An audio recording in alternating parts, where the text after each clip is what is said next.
जोहार संगी साथी सब। आज एक बार फिर से हम स्वागत करो ये तोहिन के हमारे यूट्यूब चैनल पर। जैसा कि आज हम लोग खोटा भाषा का गद्य भाग शुरू कर रहे हैं जिसका नाम है छैहर। और इस छैहर किताब को लिखा है चितरंजन महतो चित्रा जी ने। दोस्तों, छैहर एक कहानी संग्रह है जिसमें 10 कहानियाँ हैं। जैसा 10 कहानियाँ ये निम्नलिखित प्रकार के हैं। जैसे पहला है छैहर, दूसरा है बोने के लोर, तीसरा हम कैसे जियब, चौथा है बुबा एगो कहनी कही दे, पांचवा है गुरुजी के फिकिर, छठा है समय कटवा तस खेला, सांस्कृतिक झगड़ा सातवा, आठवां है चोर डाकू और लुटेरा, नौवा है नावा जमींदार, दसवां है देवता के खाए गलक डाकिन। तो ये एक छैहर जो है एक कहानी संग्रह है जिसमें 10 कहानियां हैं। और आज हम लोग पहली कहानी शुरू कर रहे हैं छैहर, जिसको लिखा है चितरंजन महतो चित्रा जी ने। तो सर, इसमें हम लोग छैहर कहानी में हम लोग देखेंगे कि इसमें मुख्य पात्र कौन कौन से हैं। तो इसमें मुख्य पात्र देखिए निम्नलिखित है। पहला है रोहन, दूसरा है मोहनलाल। रोहन और मोहन दोनों गोतिया होते हैं। रोहन और मोहन जो है दोनों गोतिया रहते हैं और दोनों क्या करते हैं, दोनों मजदूर होते हैं। ये रोहन और मोहनलाल जो है दोनों मजदूर रहते हैं। तीसरा आता है सूरज नारायण चौधरी, जो एक जमींदार रहता है और लेखक इसे बड़े छत्र छाया के रूप में देखता है। चौथा है देव नारायण चौधरी, जो इस कहानी में टीचर का किरदार निभाते हैं और इसको लेखक छोटा छत्र छाया के रूप में देखते हैं। पांचवा है छगन साव, यह एक दुकानदार रहता है और इसे तीसरा छत्र छाया के रूप में देखता है लेखक।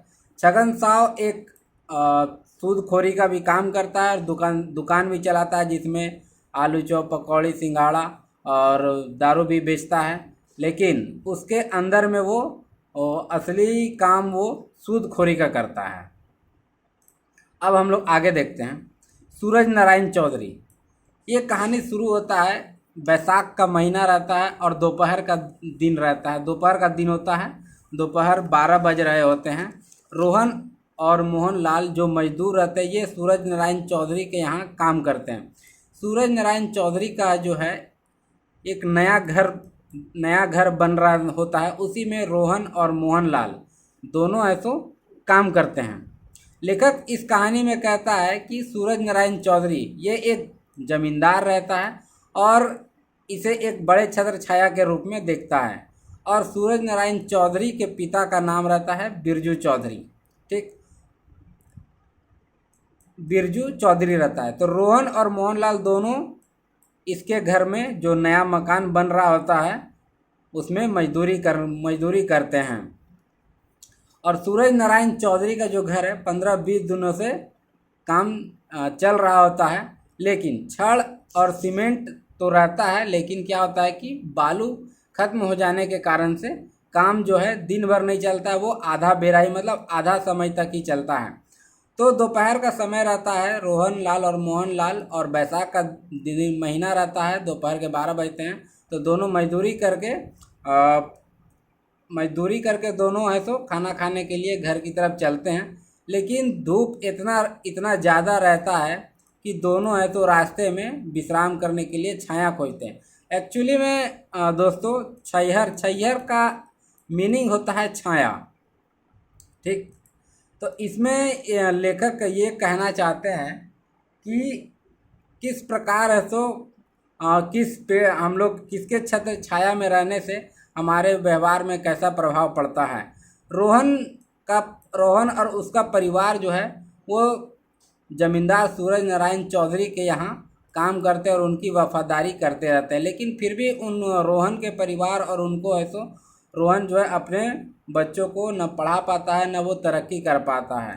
तो जब दोनों मजदूरी करके घर की तरफ चलते रहते हैं तो इतना धूप रहता है कि रास्ते में वो लोग छाया खोजते हैं, लेकिन उन्हें एक ताड़ का वृक्ष मिलता है तो उनसे वो उन्हें ठंडक नहीं मिलती है। तो फिर वो क्या कर दोनों आगे बढ़ने लगते हैं। तो उसके बाद उन दोनों के बीच में बातचीत होता है कि रोहन मोहन से कहता है कि तुम मुझसे पहले काफ़ी गरीब थे, अब अचानक मुझसे ज़्यादा तरक्की कर रहे हो, तुम अपने बाल बच्चों को अच्छी तरह से पढ़ा भी रहे हो, तो इसके पीछे का क्या है, राज है। तो मोहनलाल जो कहता है रोहन से कि तुम एक बड़े छत्र छाया में रहते हो और मैं एक छोटे छत्र छाया में साथ रहता हूँ। तो इसमें बड़े छत्र छाया को अंकित किया गया है सूरज नारायण चौधरी से, और छोटे छत्र छाया के रूप में देखा गया है देव नारायण चौधरी को, जो कि एक मास्टर रहता है। अब देखते हैं दोस्तों रोहन और मोहन के बारे में।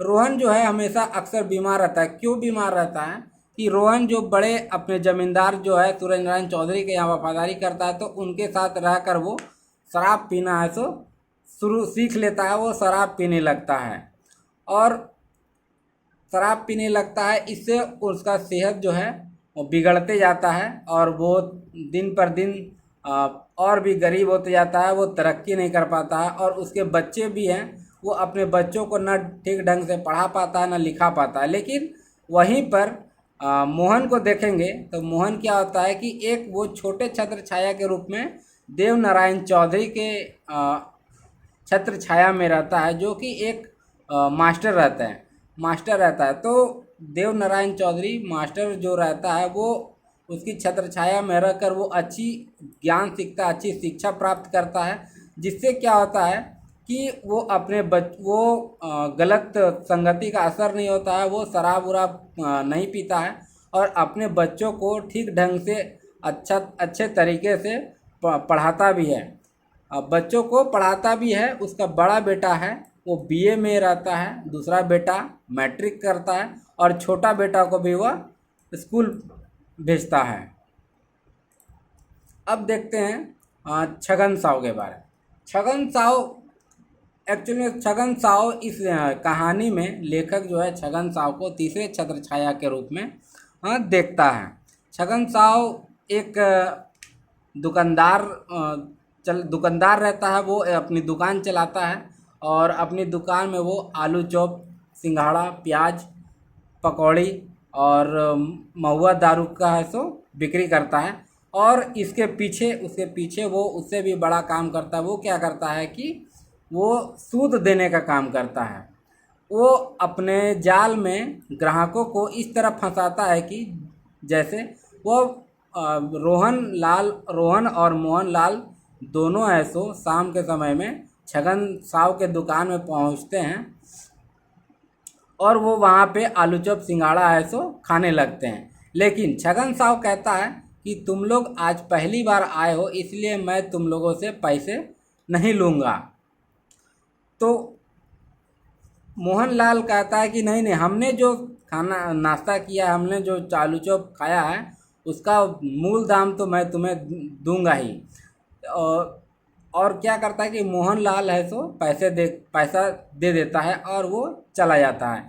तो रास्ते में रोहन कहता है कि जब वो छगन साव पैसे नहीं लेना चाहता था तो तुमने उसे पैसे क्यों दिया। तो उसने ये कहता है, मोहनलाल जो है रोहन को ये सिखाते हुए कहता है कि वो अपने जाल में फंसाना चाहता है। कहता है कि वो पहले रुपए उधार में पहले क्या कहता है कि वो अब ग्राहक को अपने जाल में फंसाता है ताकि वो अपने जाल में ग्राहकों को फंसा सके।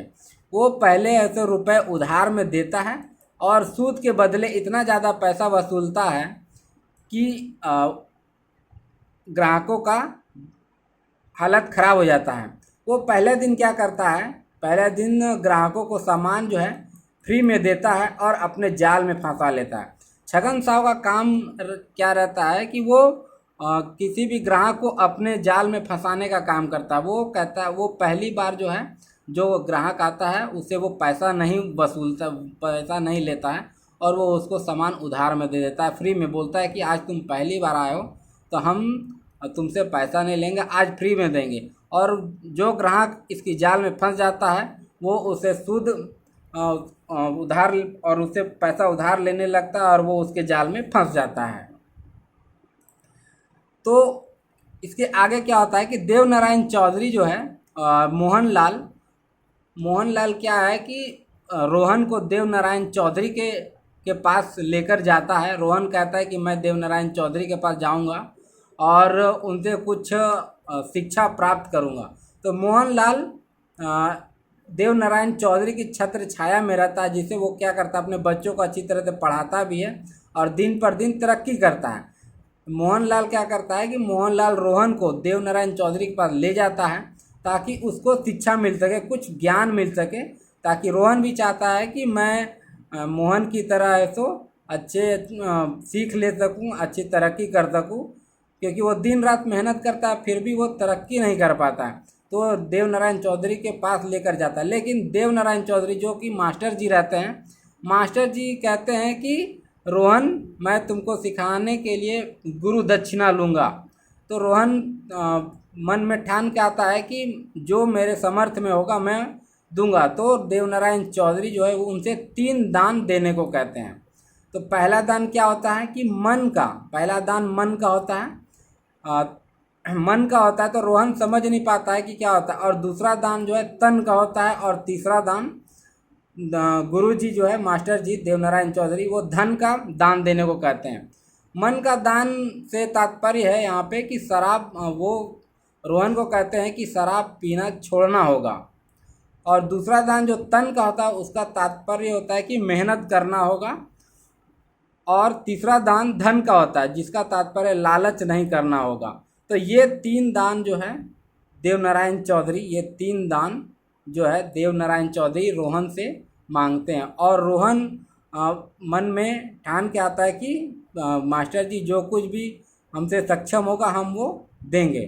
तो ये 3 दान मास्टर जी उससे लेते हैं और रोहन भी उनसे ये 3 दान देने को तैयार हो जाता है।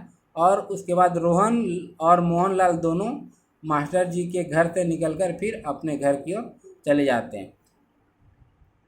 तो दोस्तों ये कहानी यहीं तक था।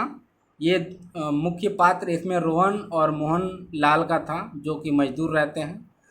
ये दोस्तों आप सब बताइए ये वीडियो कैसा लगा, और ये वीडियो अगर आपको अच्छा लगा हो तो हमारे चैनल को लाइक करें और सब्सक्राइब करें, ताकि जल्द से जल्द जो नया नोटिफिकेशन होगा आपके पास तुरंत पहुंच जाएगा।